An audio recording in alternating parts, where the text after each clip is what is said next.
Harmonics are a really great thing to practice on the flute.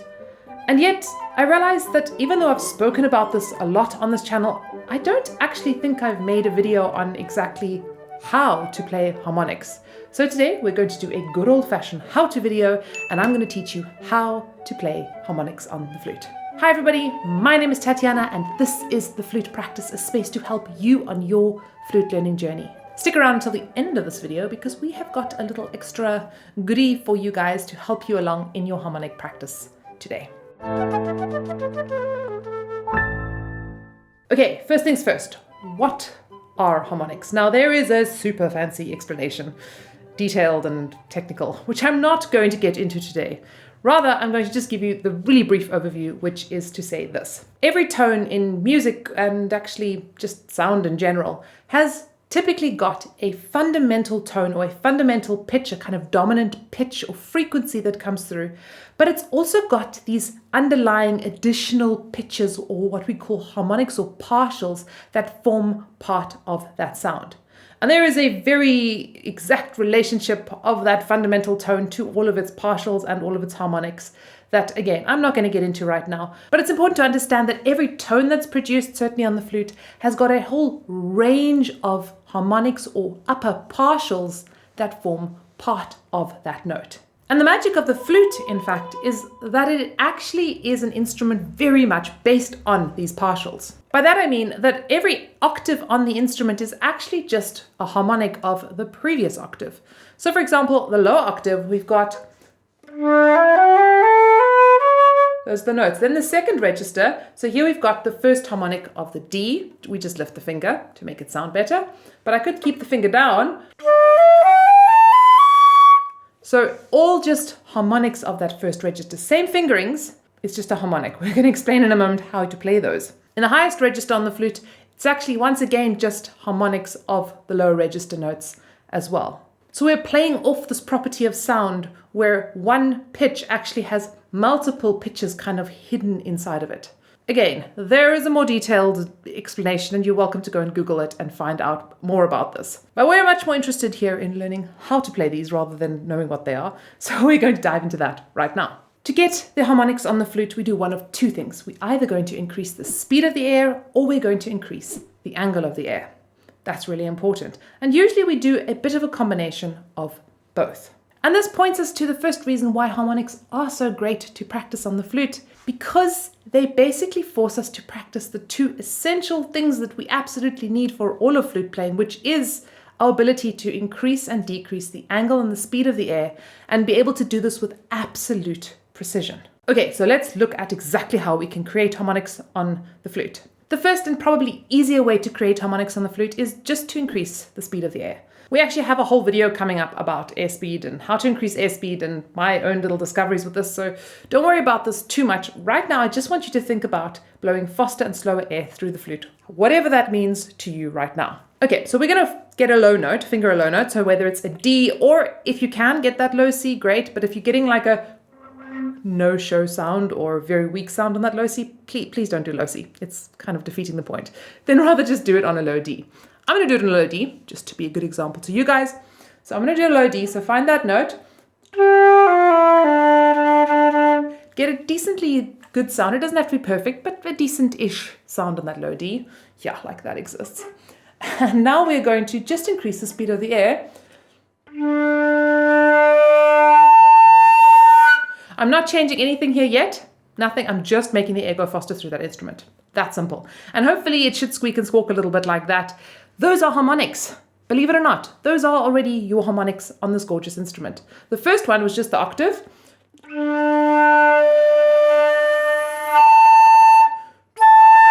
That's actually an A. Third register D. So you can see all these notes starting to shine through that are really just originate from those nice low notes. So that's actually the most basic way to create harmonics, is to, well, I guess it's kind of just blow harder, but it's a little more nuanced than that. We're going to get into that in a moment. The next way to create harmonics on the flute is to change the angle of the air. Okay, how do we change the angle of the air, you ask? Great question. So if you blow into your hand for me, so just blow onto your hand. And now what I want you to do is I just want you to blow down towards the base of your palm. and then up to the tip of your fingers. And now just kind of roll that air up and down for me nicely. And you'll feel that angle of air shifting. And this is actually the exact mechanism we need for playing the flute. And you'll feel while you do this that your jaw and your embouchure are very much moving. And when I speak about not having tight embouchures, it's precisely for this reason. We need to be able to move that jaw and all the muscles in the embouchure. They don't have to be completely relaxed either. There is some tension there, but we do not want excessive tension. So again, this is such a lovely exercise, and to be honest with you, I think almost all of us know how to do this. We don't even have to think about it. So just try it again. Just blow that air nicely up and down. Now when we're playing harmonics, we want to increase the angle of the air. And this is the reason why it is so much easier to play harmonics from low notes, because when we play low notes on the flute, we're actually angling the air quite down already to get good low notes. So now we just need to lift that angle slightly. So we're going to try something. Now, if you increase the speed of the air with this a little bit, that's fine. For more advanced players, I highly recommend you try to only increase the angle of the air, not the speed of the air, as much as you can. It's a really, really good thing to do. So all we're going to do is we're going to try just move those lips and jaw forward. So we swing that jaw forward. We let the lips follow, especially that upper lip. Let it kind of follow along forward to raise the angle of the air. So it'll hopefully look and sound like this.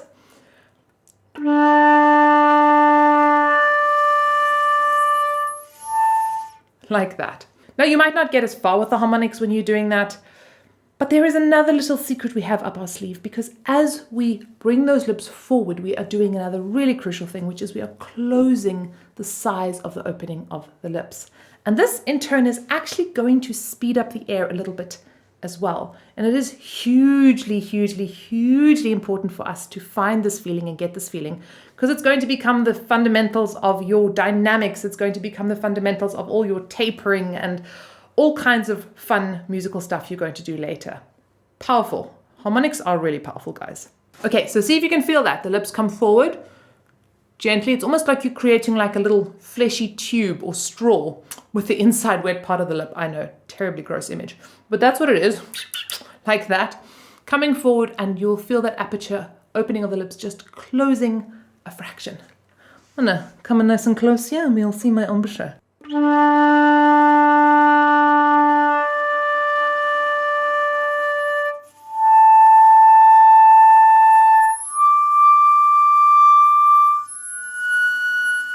So by the end there, I really have like a pinprick of an aperture of the lips. Really fun. If you are less advanced, you might find this challenging to do. And here's what I just want to say to encourage you. This exercise, even when done badly, is hugely beneficial. Seriously, hugely beneficial. So do it badly. Please, by all means, do it badly. Just try, be playful, be curious about this, and just have some fun with it and just see the results.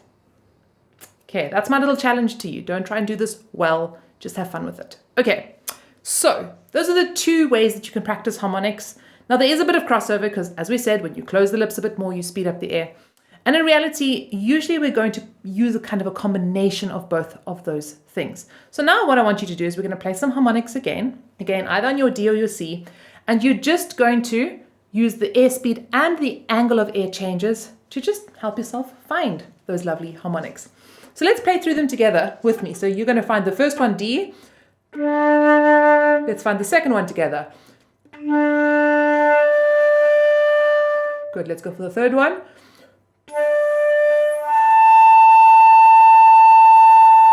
Good, let's go for the fourth one.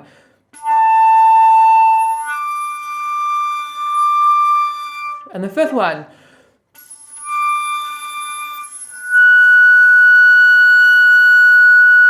How high can we go? Let's try the sixth one.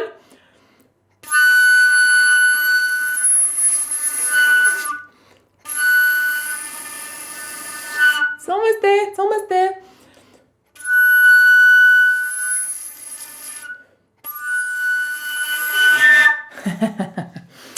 I'm going to have a sense of humor about that one too. Now here's the thing, some days I can get the harmonics easier than other days. Some days they just pop out like it's nobody's business. And other days, like today, I feel like it's not that great. But guess what? we can have a good sense of humor about it because it's actually not that big of a deal. Okay, so that's actually my first exercise that I highly recommend here, which is just to find those harmonics. So just play them. Let's play them one more time together just so you can find them and make sure you're getting them right. From the D.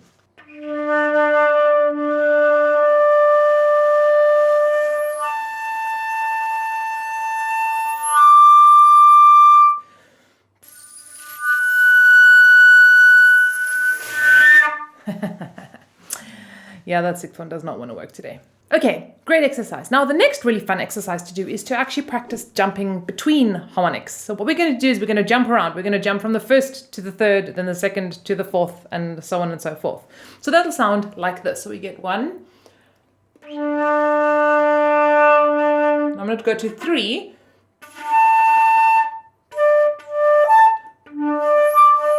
Just checking. So 1, 2, 3.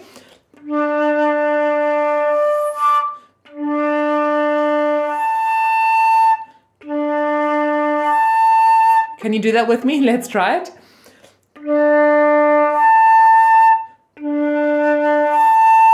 Good. Now we're going to go from 2 to 4.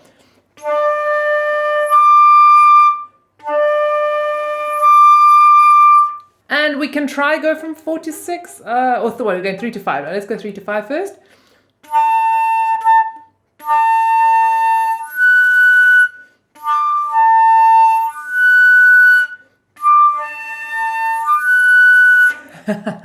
So I'm just jumping over the in-between one each time and really practicing some good control. This is quite advanced already. So if you're struggling with this, don't worry. You're still playing with harmonics, still just getting used to playing them up and down. Perfect. Great exercise. It's just that as you get better at these, you're going to need something to challenge you. And that's what I'm giving you here. Now, a fun thing for all of us to do, whether you're just learning harmonics for the first time or you're pretty advanced, is to actually have some fun composing melodies with it. So let's try it. I'm just going to make something up. So.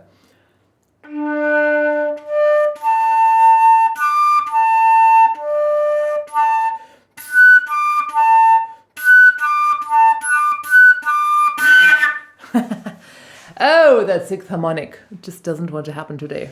A last little application of harmonics that I think can be really fun is to actually practice the high register notes with the harmonics to help those high register notes feel easier. So here's how this goes. How many of you struggle to get the third register E, right? If you've already learned this note, you know it's a fairly tricky note. So what we're going to do is we're going to play the A. We're going to just get the fingering for the A, and then we're going to get the harmonic on the A. So you play A, second register A, and now we're going to just get that first harmonic on that A. Well, it's technically the second harmonic, but don't worry about that. So again, lips forward, increase the speed of the air bit, but mostly think of that tubing forward lips. Now play the E. So harmonic.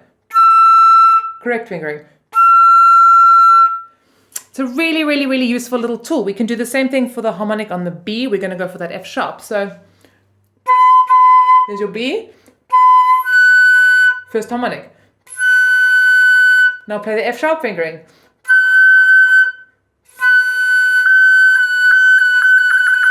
It can be really helpful to also just help you get a slightly cleaner, clearer F sharp. So those are harmonics.